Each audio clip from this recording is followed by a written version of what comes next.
And on your side is your election headquarters, and decision day is finally here. Many Americans who have yet to cast their vote are heading to the polls as we speak. Besides the presidential race, there are lots of state and local races to consider. 10 on your side's Nick Broadway is live from Chopper 10 above Portsmouth at the Old Town Precinct. Nick, what are you seeing out there?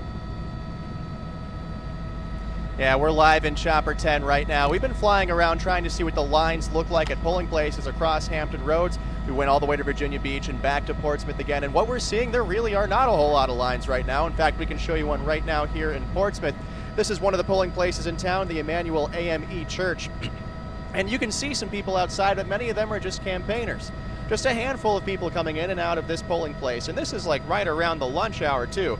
Great news for anyone who's worried about potentially long lines at polling places on Election Day. We really have not been seeing a lot of long lines, at least at the places that we have flown to and visited in person on the ground so far throughout the day. It has been very easy going. Consider this.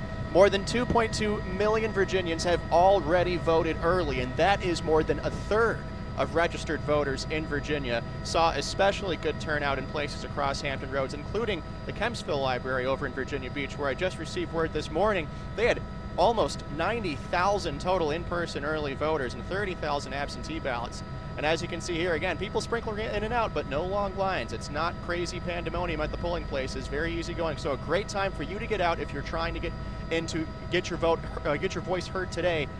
People who work at these polling places tell me that later on in the day, especially after work gets out at about 5:30, that's when you can start to see things get more packed. So try to get out early if you can, and could get more packed later on.